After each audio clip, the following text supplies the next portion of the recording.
What's good? It's Woog. We are going to talk some Beterbiev versus Bivol. Artur Beterbiev versus Dmitry Bivol. I will issue a full preview and prediction. I will give you who I think right now is going to win the fight, but I will also issue a full kind of a final prediction preview. But let's talk about this fight because I've been back and forth so much on who I think is going to win this, and I'm really trying to get as broad a perspective as possible. So please give me feedback on how you see this one playing out. But this really is one of the best fights that could be made in all of boxing. And this is probably, I would say, the first or second best fight matchup wise in 2024. The other being Tyson Fury versus Alexander Usyk. That was epic. That was historic, crowning the undisputed champion in the heavyweight division. This is such an important fight between Beterbiev and Bivol.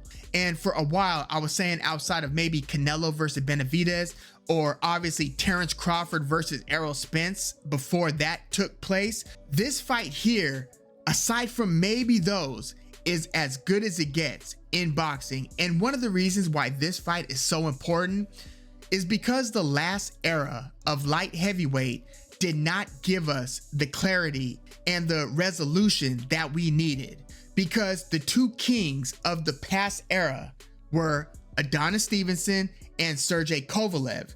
They never fought each other. They would both respectively beat their opponents. Adonis Stevenson, after knocking out Chad Dawson, would beat Tavoris Cloud, Tony Bellew, Sakio Bika, Andres Fonfara, and then you had Sergey Kovalev beating Jean Pascal, Ike Chilemba, Bernard Hopkins. So they were both on a rampage, through the division, clearing both sides out, but they never came together and made it happen. And Adonis Stevenson eventually got toppled after fighting a controversial majority draw with Bout Jack.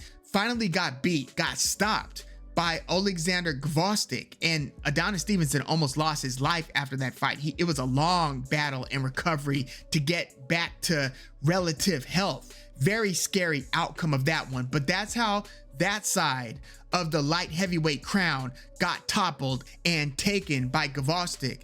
That was the WBC belt, and then Sergey Kovalev ended up getting toppled by Andre Ward, who came up from 168 to 175 and eventually beating for a second time after a controversial first fight with Kovalev that many thought Kovalev deserved to win on the cards.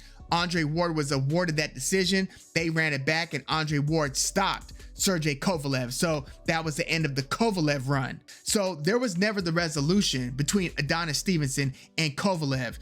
Gvozdyk beat Stevenson, Andre Ward beat Kovalev, and Andre Ward never fought Adonis Stevenson. Andre Ward retired after beating Kovalev in that rematch. So that felt at the time like a huge missed opportunity because people were just thinking who would win between Adonis Stevenson and Sergey Kovalev. I would have loved to have seen that go down. We never got it. So this between Artur Beterbiev and Dmitry Bivol for a long time, felt like this would result in the same anticlimactic non-resolution between the two, to the point where I was mentioning this on some live chats. I was floating out the idea of the boxing community crowdfunding a fight between Beterbiev and Bivol. It's like, look, if the boxing economy and the business of boxing can't give us this fight, let's as fans beat the drum and reach out to everybody in the boxing community who could partake in this crowdfunding effort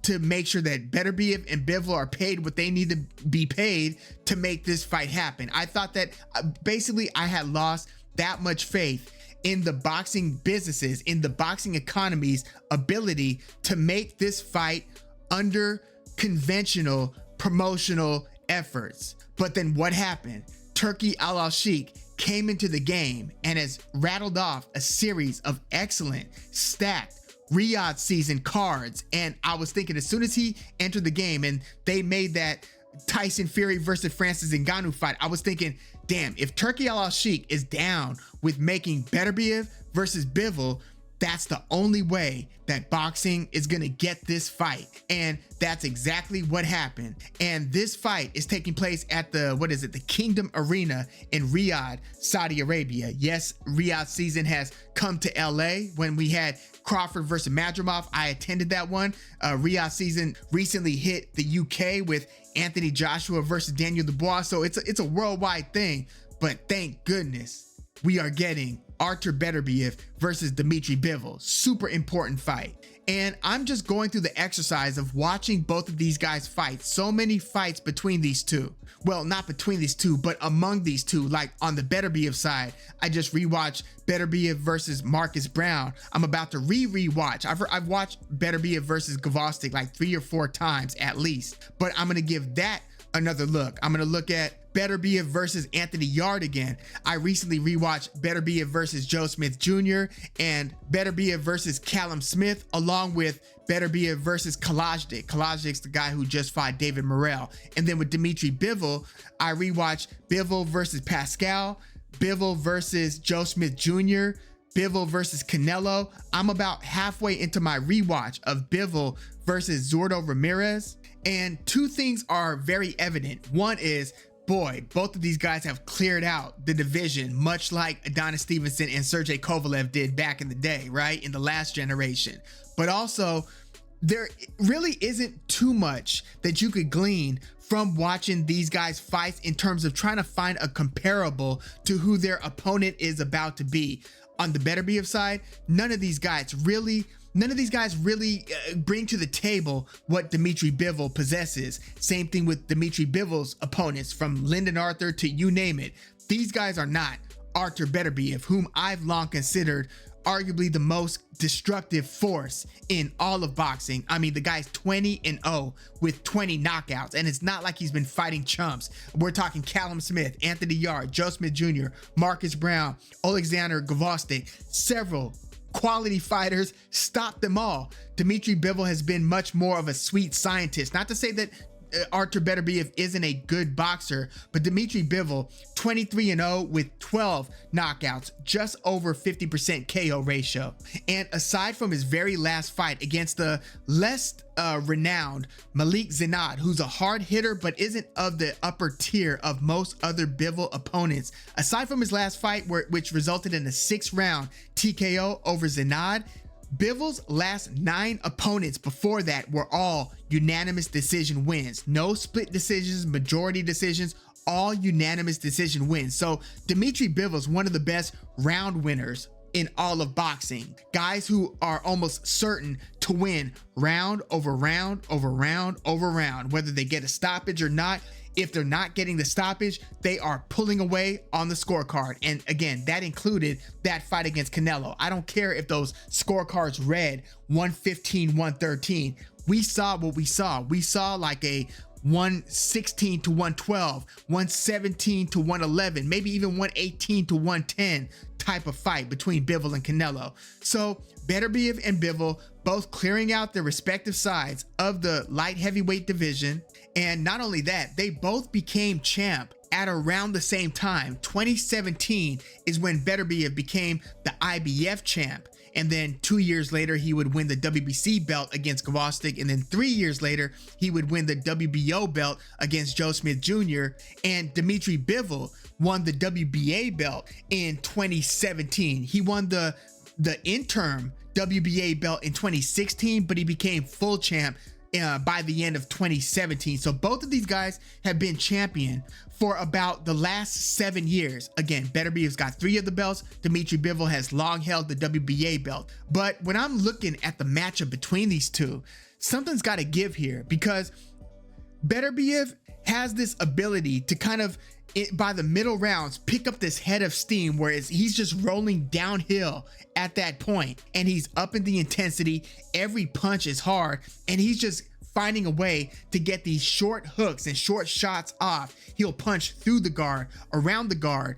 I'm looking for vulnerabilities in each of these guys, and if there was one from or of Beterbiev, it's that he is a bit of a slow starter. Like Marcus Brown got off to a good start against him. Gvozdyk got off to a pretty good start against him. Anthony Yarde, same thing. But by the middle rounds, Beterbiev has grabbed the fight by the throat and is in full control by the middle rounds, even if he's dropped 2 of the first 3 rounds or 3 of the first 5 rounds, something like that. Usually by round 5, it has become the Artur Beterbiev show, and it becomes a matter of how much of this beating, of this punishment, can the opponent take. That's kind of how Beterbiev's fights have been going down. I will say this though, I am noticing some improvements in the sweet science department for Beterbiev. Like, usually he starts walking his opponent down and kind of getting into position to throw those short hooks, and he'll start breaking you off with both hands. I've seen more instances in his last couple of fights where at range, he's able to drop a nice right hand, a nicely timed right hand in longer range. Like when he fought Callum Smith, yes, he did start to batter Smith by the 4th and 5th round, but when he first badly hurt Callum Smith, that kind of signaled the beginning of the end. He hit Callum Smith with a nice right hand from distance. This wasn't one of those short hooks. It was a feint and then pull the trigger on that right hand. Badly wobbled Callum Smith, and again, that was the beginning of the end. With Dmitry Bivol, there are moments where you start seeing him slow down in certain rounds. We saw it a little bit against Zordo Ramirez, where Zordo, picked up some, I wouldn't say he rallied back, but he was competitive in several of those rounds, and he was hitting Bivol with some of those straight left hands. He was making some good contact. Now, I would say Beterbiev generally gets hit more than Bivol. Bivol opponents land fewer power punches per round than I think any other elite fighter. Like, it's a short list. It's like Shakur Stevenson and guys like that who barely get hit round over round with power punches. Dmitry Bivol is among those leaders in power punch defense. Beterbiev, not so much the case, even though, we have seen Beterbiev dropped against Callum Johnson. This was like in 2018, but we don't see Beterbiev hurt that much. Yes, he did get hit with some nice shots against Anthony Yarde. I thought he got hit with some nice shots against Callum Smith. And again, he got outboxed and kind of beaten through much of the first half of the fight against Alexander Gvozdyk before breaking him down like he breaks all of his opponents down. But Beterbiev does have a pretty good chin, and again, he's got this resilient nature where he starts picking up the intensity by the middle rounds. Bivol, I feel like, okay, I've seen Bivol hurt a couple of times, maybe only once, but I thought that I saw him hurt another time. I'll tell you what that was. The time that was more obvious was when he got rocked at the end of one of the late rounds against Joe Smith Jr., to where he got hit just as the bell sounded. Joe Smith Jr., a famously hard puncher, he's the one who knocked Bernard Hopkins out of the ring. And before that, while being like a 1,000,000-to-1 underdog, knocked out Andres Fanfara, like I think in the 1st or 2nd round, early knockout. And that, look at the odds in that one. They were huge in favor of Fanfara. But Joe Smith Jr., hard puncher, hit Bivol at the end of one of the late rounds. Bivol was visibly rocked and had to kind of grab onto the rope to steady himself before walking back to his corner. It was a whoa type of moment. And that's really the only time I can recall Dmitry Bivol getting badly hurt by a punch to the chin. The other time I saw him, I thought I saw him look kind of funny or kind of give a reaction that had me say, whoa, wait a second, was actually against Lyndon Arthur in December of last year. That was on that Anthony Joshua versus Otto Wallin / Deontay Wilder versus Joseph Parker undercard. Lyndon Arthur, I thought, hit Dmitry Bivol with the body shot. Not so much up top, but with the body shot that I thought I saw Dmitry Bivol respond by kind of hopping back, sort of doubling over, but taking a weird step back, like that body shot affected him. It was kind of subtle to the point where I'm not even sure Lyndon Arthur saw what I think I saw. But rewatch that. I can't give you the exact round. When I go through the rewatches, I'll drop the exact round. I'll do it in the full preview when I'm giving the final prediction. But yeah, I thought Lyndon Arthur had a moment where he hurt Dmitry Bivol to the body. I could be wrong, but that's what I think I saw. Now, Artur Beterbiev he's not a body puncher in the sense that in the middle of the ring when the boxing is taking place, he is positioning power punches to the body. He will start throwing power punches to the body Once he's got you hurt, you're either backed up into the rope, you're either hurt and covering up top, exposing your body to let him just have free reign and land a nice shot. Look at what he did. He did Marcus Brown bad to the body in a couple moments once he started having Marcus Brown hurt. He didn't do so much to the body against Joe Smith Jr. because Joe Smith Jr. was hurt so badly to the chin so early and was getting dropped so frequently. That might have been the biggest performance from Beterbiev. And again, he's got a lot of impressive wins, maybe none as impressive as that 2-round destruction over Joe Smith Jr., who many, including myself, thought might give the older Artur Beterbiev some issues. So let's talk age for a minute, because Dmitry Bivol, I mean, he's not a spring chicken anymore. I don't think he's got the same legs, even though there's not a lot of evidence to show that his legs have dropped off. Like that's one of the reasons why Dmitry Bivol is so effective, because he's got great movement, great foot positioning, pretty light on his feet, excellent range control. Dmitry Bivol, in terms of just managing range and using his legs to box, is phenomenal. But he is 33 years old right now, so maybe he's not where he was when he was beating guys like Jean Pascal. But Artur Beterbiev is 39 years old. He turned 39 in January, which means he's going to turn 40 in about 3 months. So he's almost 40 years old. For me, look, I know we talk about this with every Beterbiev fight. Like his last 5 fights have been, well, Beterbiev is getting up there in age, and he always has like an injury. They'll schedule a fight, he'll get injured, then they'll postpone it and they'll reschedule it, including this one. I think it's something like Beterbiev's last like 4 or 5 fights or something have come with an injury somewhere in the, like between the matchmaking and the actual fight taking place. So all of these times I'm thinking, well, is this going to be the time? Not that I picked against Beterbiev explicitly, I haven't, but I've thought in multiple fights, maybe this is where he meets his match, because the accumulation of injuries and the age are going to catch up with him. But then we get another great, outstanding, marvelous performance from Artur Beterbiev, where he looks about as destructive as ever, even though again that Anthony Yarde fight was kind of a tough one, I thought, for Beterbiev. But yeah, he usually has these concerns, or he doesn't probably have these concerns, but me and maybe we have some of these concerns before the Beterbiev fight, and then he goes in and shows out. So I'm pretty much at the same spot with this one, only he's, of course, you're always older than you've ever been, but again, Beterbiev is about to be 40 in a couple of months. So I kind of think that he's gonna have some issues with Bivol, especially early. Again, it takes a few rounds sometimes, or at least a couple rounds for Beterbiev to really get going.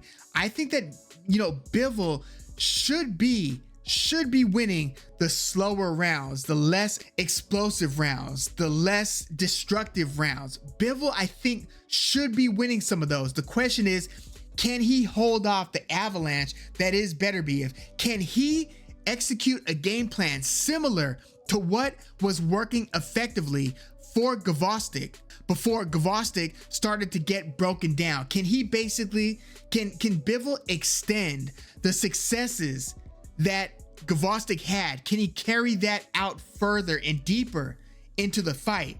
Or will Beterbiev's pressure end up breaking Bivol like it breaks everybody else? Now, with both Beterbiev and Bivol, they do this thing where it gives them such a competitive advantage over their opponent.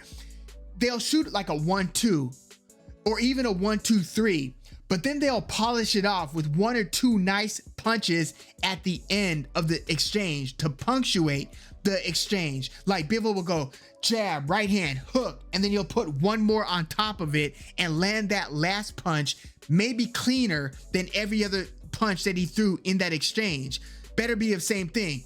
Just when you think that the combination is over and done, like, okay, all right, he hit me with 3 or 4. Are you done? He'll just do 1 or 2 more on top of that, where you're like, hell, when is this onslaught going to cease, right?